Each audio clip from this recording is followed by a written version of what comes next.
Human mind এটা দুনিয়ার এমন এক শক্তিশালী ওয়েপন যেটার ইউজ যদি আপনি একবার শিখে যান এবং এটাকে কিভাবে নিয়ন্ত্রণ করতে হয় সেটা যদি একবার জেনে যান, আপনি কোথা থেকে কোথায় পৌঁছে যাবেন নিজেও জানেন না।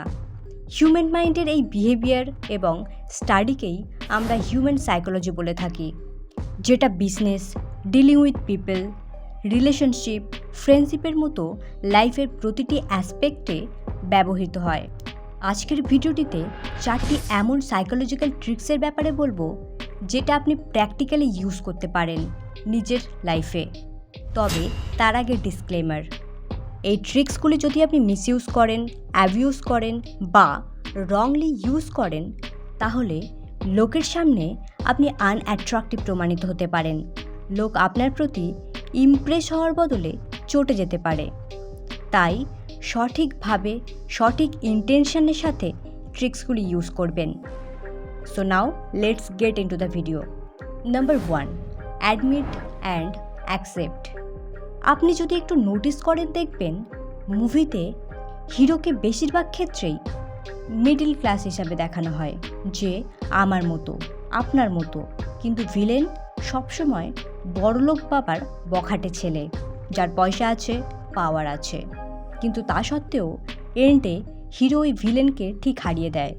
সাধারণত এটাই মুভিতে দেখানো হয়, কিন্তু কেন? কারণ মুভি ইন্ডাস্ট্রি আমার আপনার সাইকোলজি খুব ভালোভাবে বোঝে। তারা জানে আপনি ঠিক কী দেখতে চান। আপনি দেখতে চান যে উইক সে কিভাবে জিরো থেকে হিরো হয়ে উঠল। সমস্ত সাকসেস স্টোরি যেগুলি আপনি শোনেন সেখানেও সেম।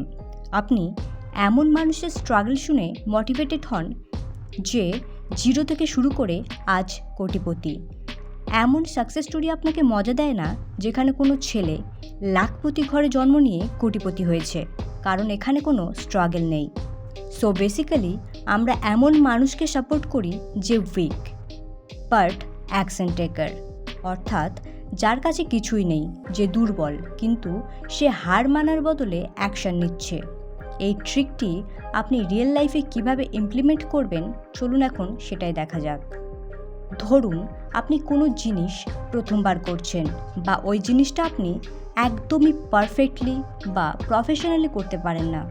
সেক্ষেত্রে আপনার ফার্স্ট স্টেপ হবে অ্যাডমিট করা, স্বীকার করুন। ফর এক্সাম্পল, স্টেজে আপনি ফার্স্ট ডান্স পারফরমেন্স করবেন বা স্পিচ দেবেন। সেক্ষেত্রে মাইক ধরেই প্রথমে যদি আপনি অডিয়েন্সকে বলেন এটা আপনার লাইফের ফার্স্ট শো বা ফার্স্ট স্পিচ, আপনি অনেক নার্ভাস এবং আপনি চান অডিয়েন্স আপনি যেমন করবেন সেটা মানিয়ে নেবে। সামান্য এটুকু বলেই আপনি সামনের মানুষের, ইনফ্যাক্ট আপনার সামনে যদি লক্ষ মানুষও বসে থাকেন, তাদের প্রত্যেকের সাইকোলজিকে চেঞ্জ করে দিতে পারেন। কারণ প্রথমবার করছেন এটা শুনে আপনাকে জাজ করার বদলে, নেগেটিভ কমেন্ট করার বদলে লোক আপনাকে চিয়ার আপ করবে। আপনি যদি খুব খারাপ পারফরমেন্সও দেন, লোক আপনার জন্য তালি বাজাবে। এই ট্রিকটি আপনি ইউটিউব ভিডিও বানানোর ক্ষেত্রে, ইনস্টাগ্রামে ফার্স্ট ব্লগ আপলোডের ক্ষেত্রে, অফিসে প্রেজেন্টেশন দেওয়ার ক্ষেত্রে, পাবলিক স্পিচের জন্য, স্কুল বা কলেজে ডান্স বা সিঙ্গিং কম্পিটিশনের ক্ষেত্রে, প্রতিটি জায়গায় ইউজ করতে পারেন। Number 2, focus on starting and ending. আমাদের ফোকাস অলওয়েজ ইউটার্ন নেয়।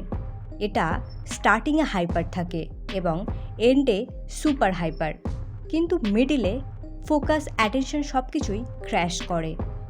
ফর এক্সাম্পল, আপনি কোনো মুভি দেখছেন, শুরুতে অনেক ফোকাসের সাথে দেখা শুরু করলেন, কিন্তু মিডিলে একটু বোর হবেন, একটু অ্যাটেনশন এদিক ওদিক হবে, কিন্তু আবার এন্ডে সজাগ হয়ে যাবেন, টান টান উত্তেজনার সাথে ফোকাসের সাথে মুভিটি শেষ করবেন। এটাই হিউম্যান বিহেভিয়ার, আর এই বিহেভিয়ারকে আপনি সব জায়গায় কাজে লাগাতে পারেন। যেটা করছেন সেটা স্টার্ট এবং এন্ড ধামাকাদার করুন, কারণ মিডিলে মানুষ অত অ্যাটেনশন দেয় না। ডান্স করছেন, গান করছেন, স্পিচ দিচ্ছেন, বা আপনি যদি স্টুডেন্ট হন এক্সামে আনসার লিখছেন, সব ক্ষেত্রেই স্টার্টিং এবং এন্ডিং যেন মজাদার হয়, ধামাকাদার হয়।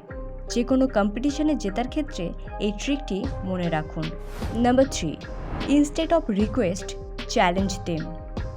90% হিউম্যান বিং ইগোটিক। আমাদের ইগো হার্ট হলে সেই কাজটি যতই চ্যালেঞ্জিং হোক না কেন আমরা সেটা ঠিক কমপ্লিট করে ফেলি। আপনাকে যদি বলি আপনার মতো দুর্বল মানুষের জন্য নো ফ্যাব নয়, আমি লিখে দিচ্ছি, আপনার ইগো হার্ট হবে। আপনি এটা একটা চ্যালেঞ্জের মতো নেবেন। সেম কোনো স্টুডেন্টকে যদি বলা হয় সে 90% মার্কস পেতেই পারে না, কারণ সে তার ক্লাসমেটকে বিট করতে পারবেই না, সে এটা একটা চ্যালেঞ্জের মতো নেবে, দিনরাত এক করে দেবে ক্লাসমেটকে বিট করার জন্য, তার থেকে বেশি মার্কস পাওয়ার জন্য।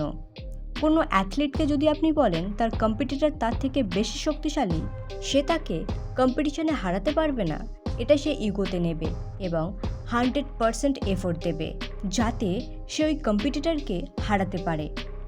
এই সাইকোলজিকে ইউজ করে আপনি যে কাউকে দিয়ে নিজের যে কোনো কাজও করিয়ে নিতে পারেন।